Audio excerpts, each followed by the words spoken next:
The only way I can be beat is if you cheat. If you cheat. If you play fair and square, I'm gonna win. I mean... Hey y'all, welcome back. It's Barb City, where it be hella mother effing litty. Let's go on ahead and get into it. Before we do, as always, remember when in doubt, pull your mother effing blunt out. Please fill my comments with hashtag BCG, money bags, or unicorns for good vibes. Our first topic is going to be about Chrisean Rock. You guys know we have been seeing promo like this going around on our timelines for over a year now, right?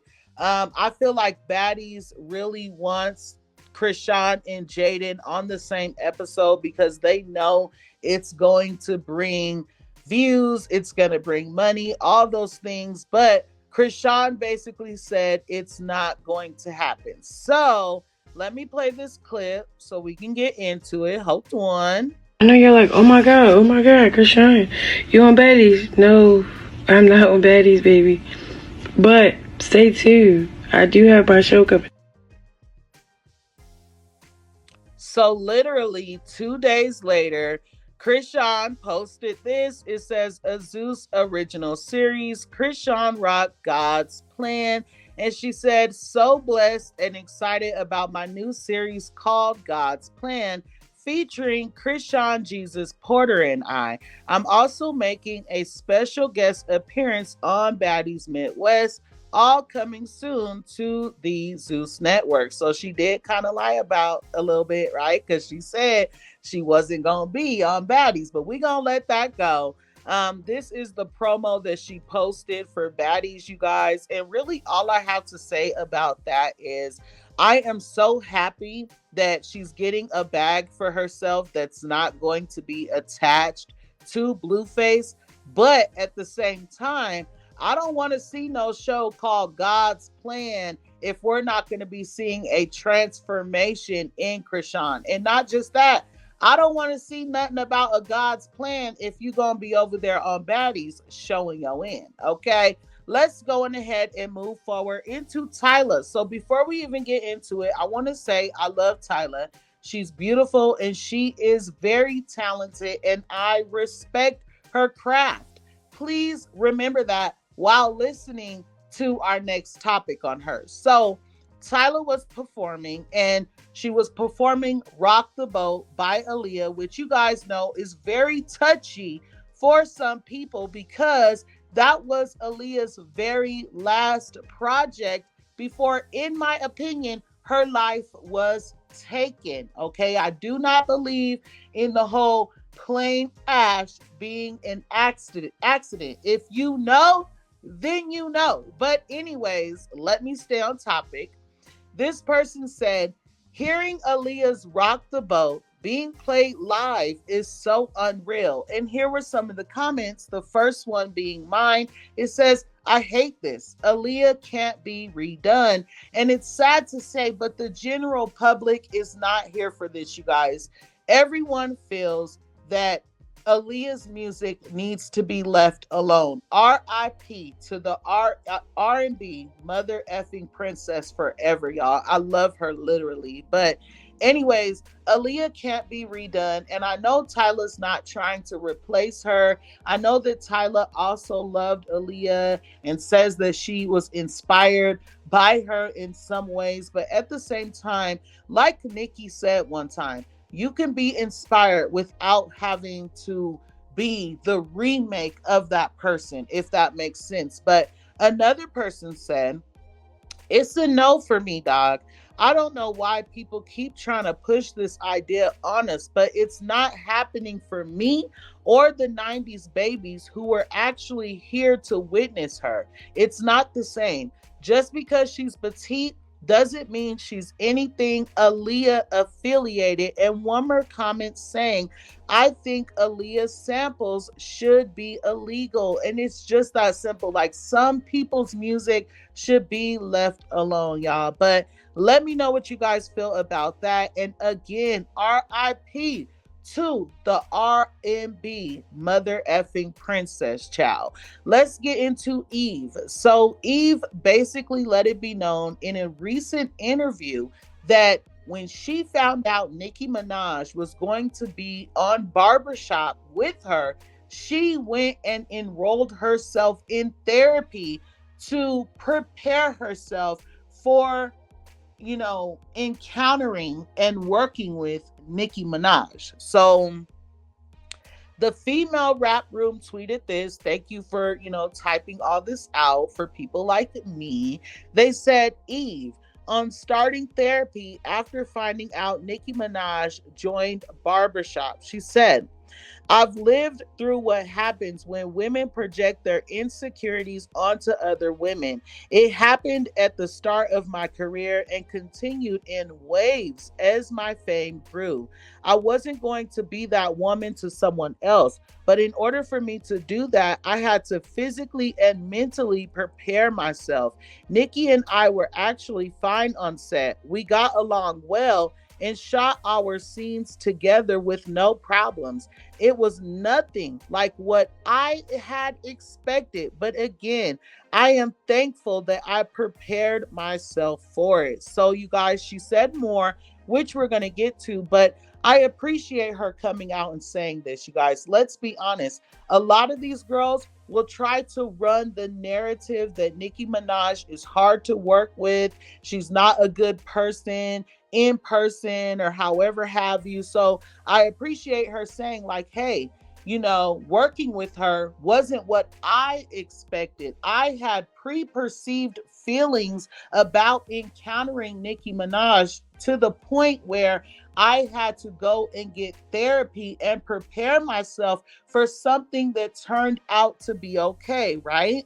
She also said, I'd see her writing songs on her bus in between takes, hurrying off set to go hit some show dates over the weekend, and then come right back on set for these 12 to 16 hour shoots, all while trying to hold together her personal life and her relationship.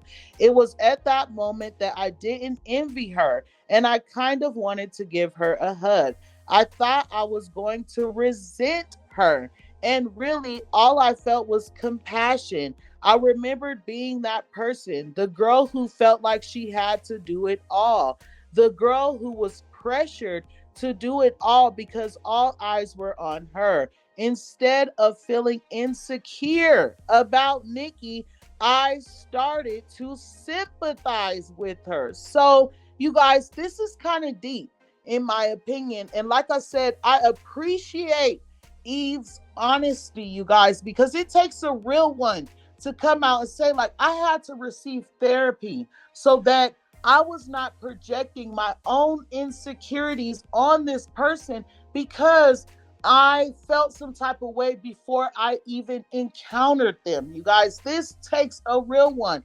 A lot of people don't do this. Instead, they would rather be followers and try to continue with the narrative that I pointed out earlier. But anyways, y'all, let me know what you guys feel about it. I know a lot of people are like, Eve, y'all just want to bring Nicki's name up every time y'all get for clout and just to get y'all's names on the blogs, which honestly, I agree with, because my thing is right here where she said that people were basically projecting their insecurities on her at the beginning of her career. Why didn't she say their names, right? Why did she only say Nicki's name? But anyway, again, let me know what you guys feel about that before I go too far. And let's go on ahead and add some razzle dazzle onto this video and get into none other than Nicki Minaj. So normally when Nicki's talking about Jay-Z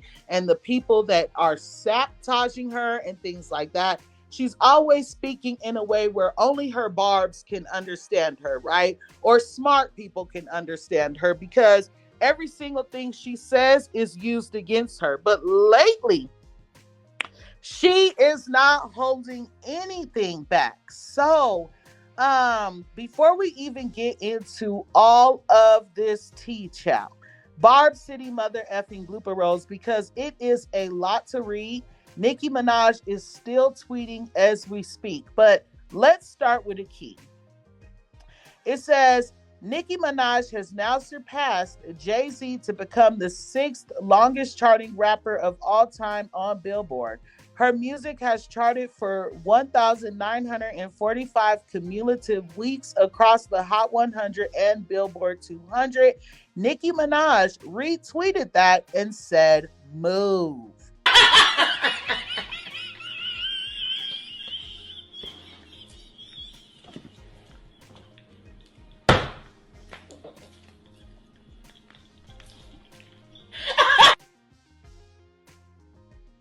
Okay, so like I said, when it comes to Nicki Minaj talking about who's sabotaging her, Jay-Z, okay, she is not holding back. And that's not just for him, it is for quite a few people. So the conversation about titles started a few weeks ago, and it started here when someone commented on a post about it and said, everybody who had the 1.5% got paid.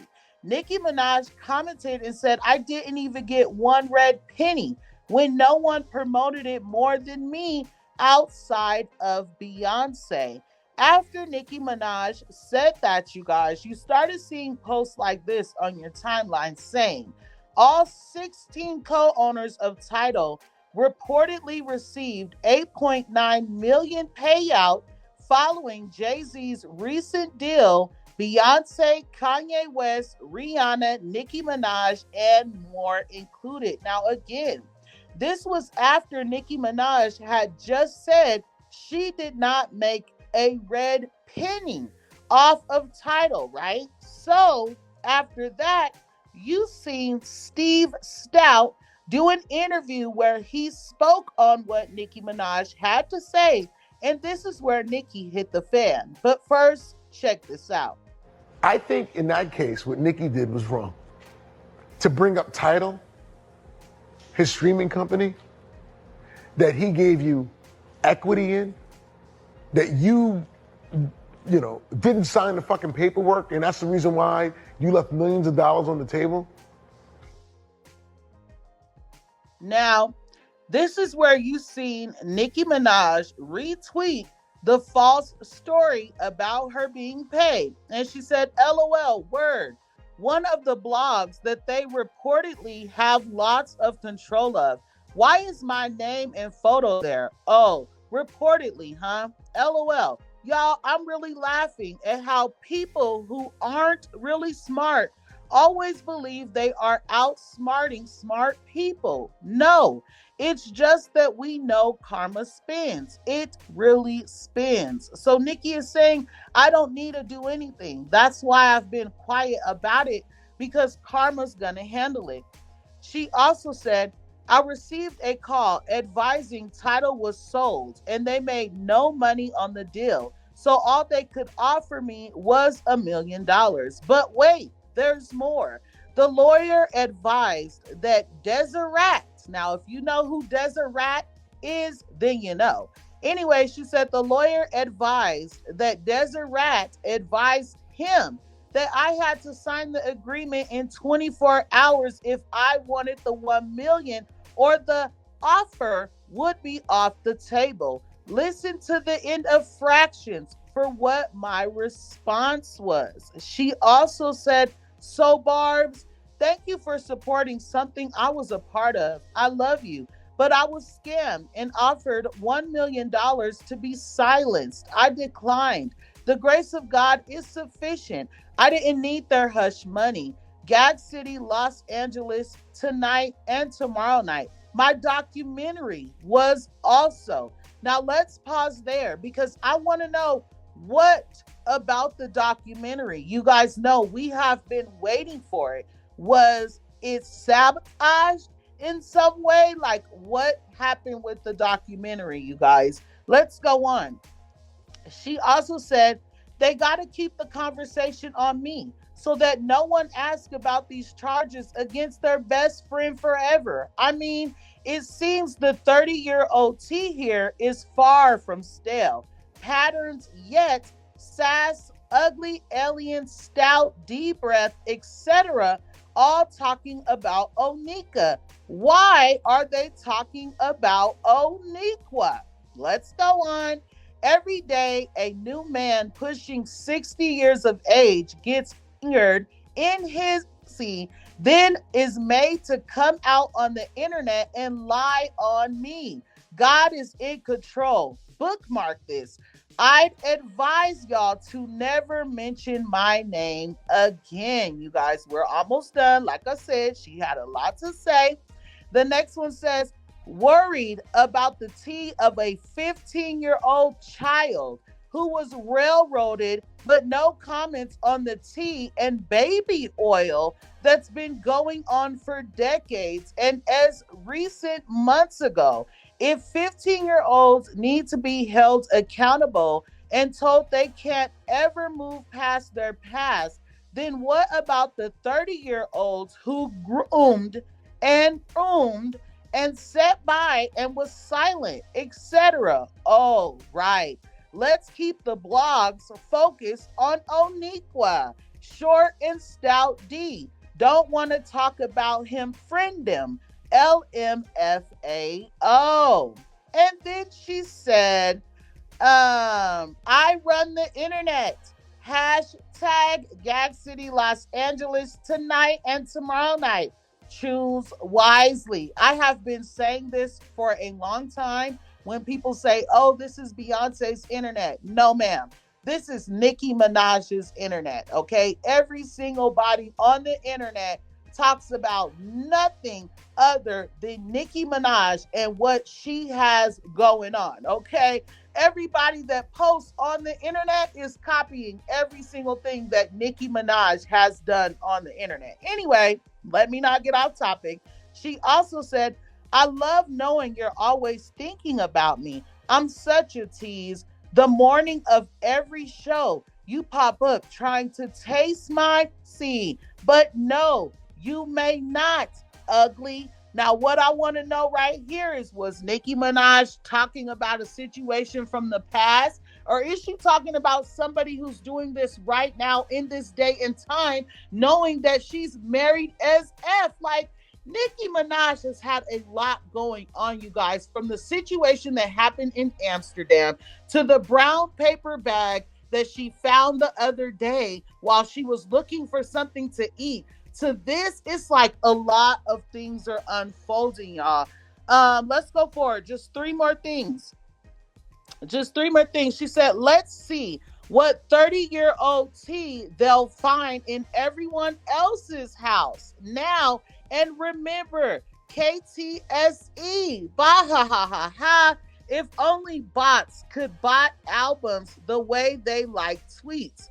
Bot, tot, tot, tot. I'm not going to stop winning. You're mad because the Barbs keep winning. Now, in this post right here, Nicki Minaj was definitely being a key and very much petty, okay? She posted an old, basically like case that was going on between Steve Stout and Diddy, okay? So this is what she said. Good morning. Does anyone have a chair and a desk I can hit short and stout P with? That ought to get him back in line. Part 2 tonight, right?